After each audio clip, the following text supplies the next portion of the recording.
President of Ukraine Volodymyr Zelensky, EU High Representative for Foreign Affairs and Security Policy Kaja Kallas. Statement by the President of Ukraine. Good afternoon, dear attendees, dear journalists. And today we have a High Representative. Indeed, we are very happy to see Kaja Kallas in Ukraine, in Kyiv, as well as her colleagues. Thank you for your support. And indeed, you have accomplished a lot and in this position as well. We are very grateful for this. We discussed important, probably the most important issues and challenges. First of all, we discussed energy and we expect strong decisions from the European Union. We have some strong solutions. We have already agreed with some leaders separately and we expect separately from the European Union. Secondly, we discussed the 19th package of sanctions. And here we are really waiting for a positive decision to approach. The sanctions package is important and in principle, as soon as the leaders finish working on the 19th package, we can frankly say that this is a strong pressure on Russia, so we all immediately start working on the 20th package.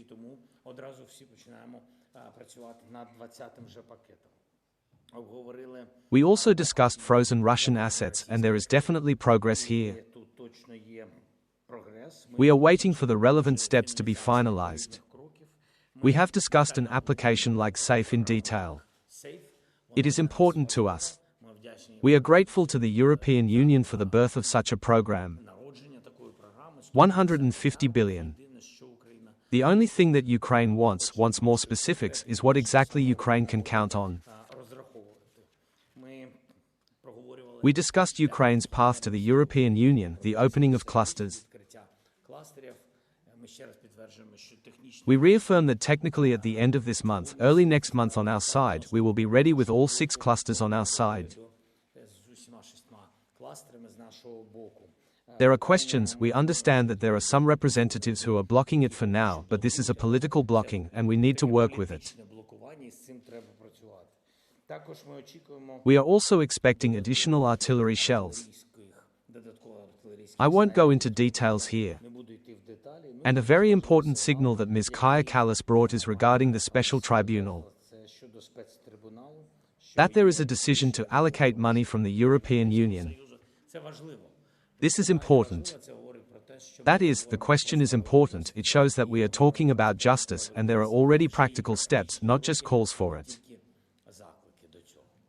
You are welcome. Thank you. I'm very glad to be here, again in Ukraine. Ukraine is in our hearts and in our minds. And we, as the European Union, support you in different directions. Politically, financially, and militarily. Ukrainian defense is European defense. Therefore, we are working on the following packages in order to help you with your military needs. In terms of political support, we are working on the 19th package of sanctions in order to put more pressure on Russia to end this war. The Russian economy is already weak, and we are still weakening it with our sanctions so that they finally stop financing this war. Of course, winter is coming, and we see that Russia has increased attacks on civilian infrastructure in order to increase the suffering of Ukrainians, before the onset of winter, during the winter. The European Union is ready to help in order to repair critical infrastructure, especially energy infrastructure. And we are also preparing a support package. You also mentioned the special tribunal. This is very important, because there can be no just peace without accountability, without responsibility. And we are working hard to punish the crime of aggression.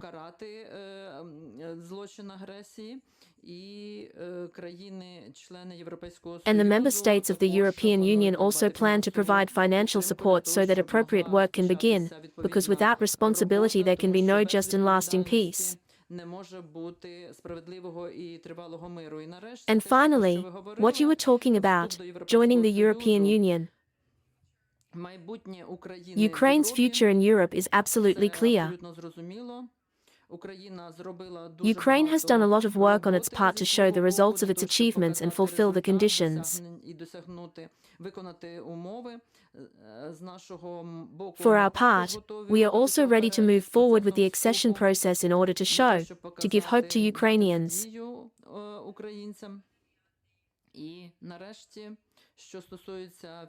And finally, in terms of funding, the needs are enormous, and we need to support Ukraine so that Ukraine can defend itself.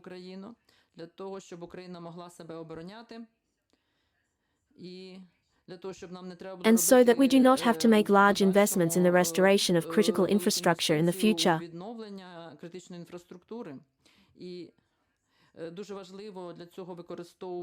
And it is very important to use frozen assets for these loans for recovery. And we, on our part, prepared this scheme of so-called reparation loans.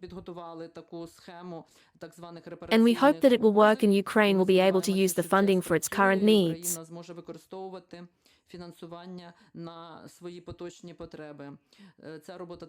This work is ongoing, but we hope we can get this work done quickly. The first question, please, is from the TV channel We're Ukraine. Thank you for the opportunity. Alina Chernyakova, We Are Ukraine, TV channel. Mr. President, the first question for you. You had 2 conversations with President Trump in 2 days. Now our Ukrainian delegation is already in the States. Do you plan to join them because such information has already appeared in the media? The first question is, did you receive such an invitation from the President of the United States? And if yes, what decisions do you expect from this meeting? Tomahawks, air defense, maybe something else? And my second question to Ms. Kallas. First of all, thank you for your support. And as you pointed out today, Moscow must pay for this war, not the taxpayers of the European Union. Therefore, my question will be about the 19th sanctions package. We know that Hungary and Slovakia are now trying to delay the adoption of this package. And so my question is, does this mean that this decision will not be made at the summit because of their opposition?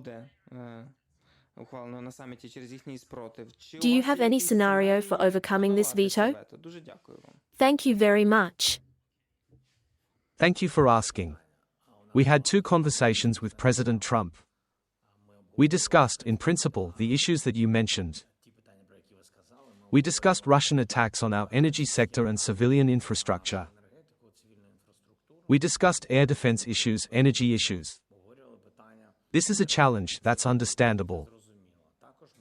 We also talked about Ukraine's new long-range capabilities, and we talked about this with him in detail. One call was not enough for us. We agreed that the next day, Sunday, we would talk to him in a broader circle and discuss in greater detail those challenges and what we want and expect from the United States of America, where we see their support.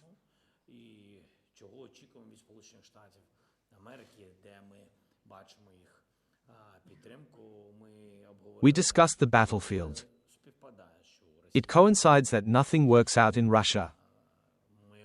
We discussed some issues so sensitive, and this conversation was not enough for us, although it was substantive.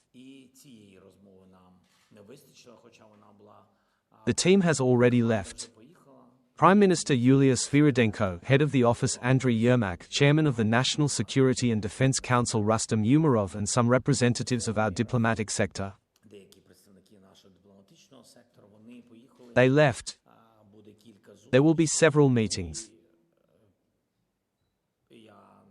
I will meet with President Trump in Washington this week.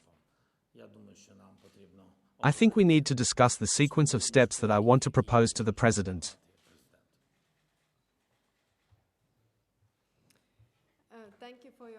Thank you for your question. You know, regarding the 19th sanctions package. Each time we had difficulties, because we have 27 states, 27 different democracies. And so discussions are ongoing. We are trying to get a result before the EU summit, which will take place next week. But even if we can't do it next week, the work continues. And I am positive that in the end we will have a result and decisions the same as it was before. Question, please, The New York Times.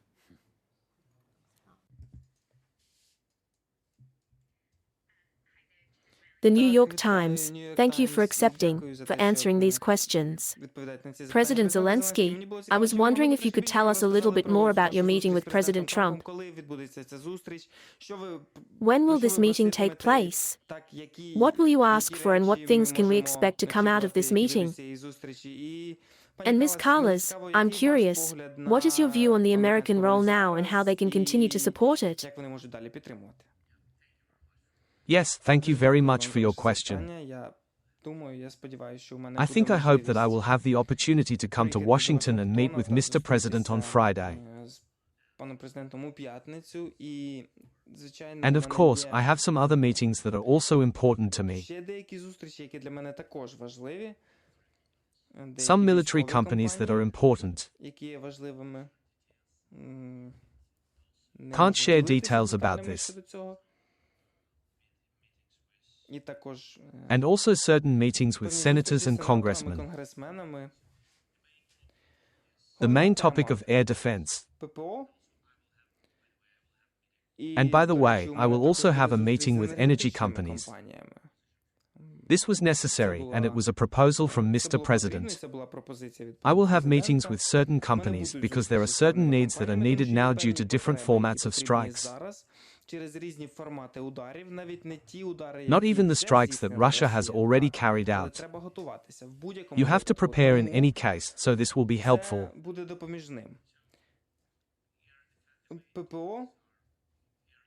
The main topics are air defense and our long-range capabilities to put pressure on Russia.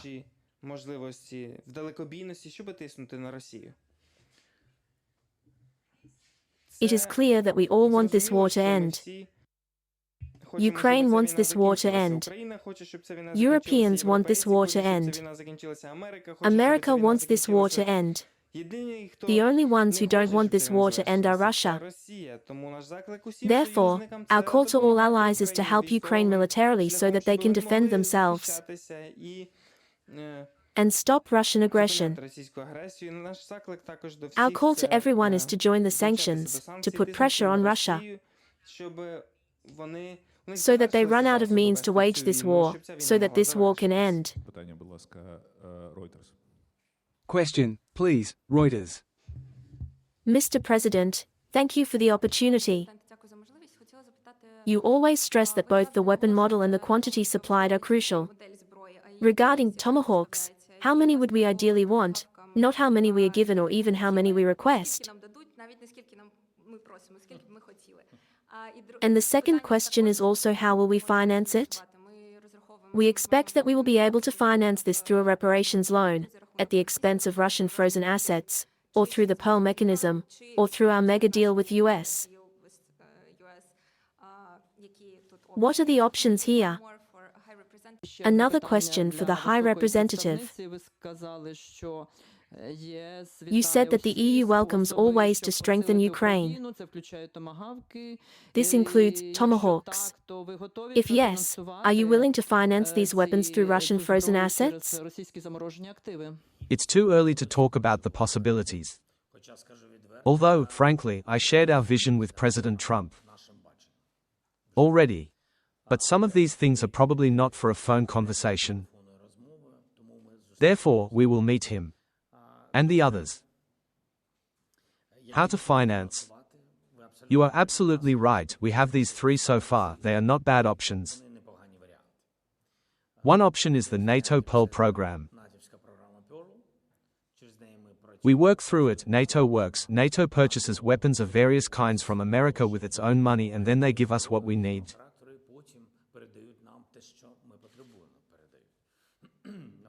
Probably, NATO can buy some additional weapons for itself. Yes, but I think we can definitely use this tool. The second is a separate story. We can directly through mega deal.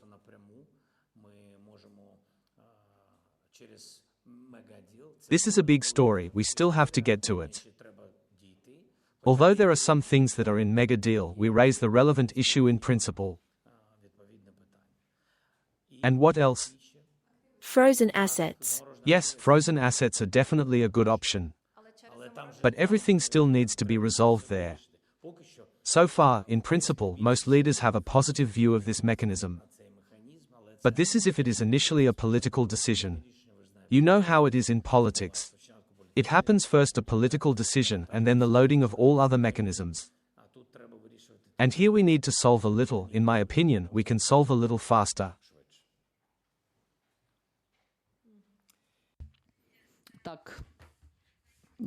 Thank you very much for your question. Obviously, Ukraine has military needs, and Ukraine knows these needs best. Whether it's the Patriots, whether it's the Tomahawks, any capability, whatever you name it. Therefore, it is Ukraine that must say what it needs. For our part, we are trying to help Ukraine with its needs. And that is why we are discussing various initiatives on how we can help Ukraine.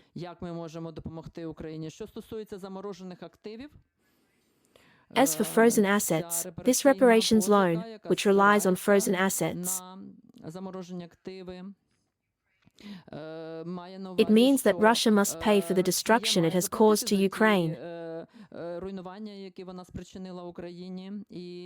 And so, again, it is up to Ukraine to decide how to use this money. Please, last question. Congratulations. This is Bloomberg. Mr. President, congratulations. Your country is in a difficult situation when it comes to energy. I would like to ask, what exactly do you need from the European Union in terms of energy? What are you planning to get for the winter? And you mentioned 100 million today. What are you going to do with these funds? Thank you very much for this question. We expect electrical problems. Perhaps 1 or 2 attacks will require importing electricity. And we always take advantage of this opportunity during winter. And this opportunity is open to us. This is very important, this is the first thing. And second, they are also attacking our gas storage facilities. They are attacking the water supply and our gas infrastructure in general. Therefore, we started talking about gas imports. We have our estimates of what we might need, but it's mostly about funds. Today, as of now, gas is not a problem. The problem is to have enough money to buy this gas. We understand where you can buy it. We know what the price is.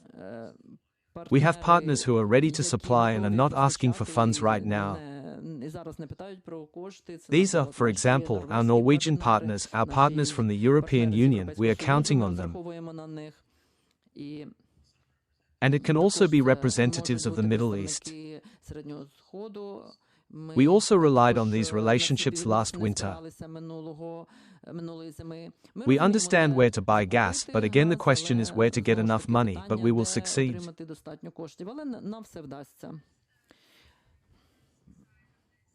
The first aspect of this is to help Ukraine defend itself. Because if Ukraine can defend itself, then critical infrastructure will not be destroyed.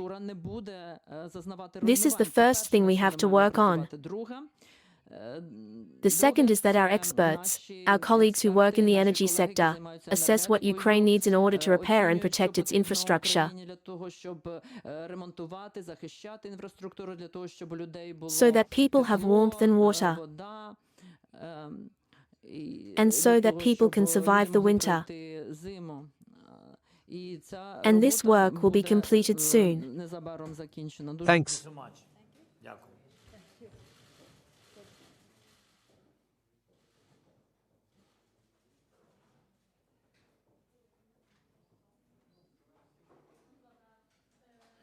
Колеги, зараз 18.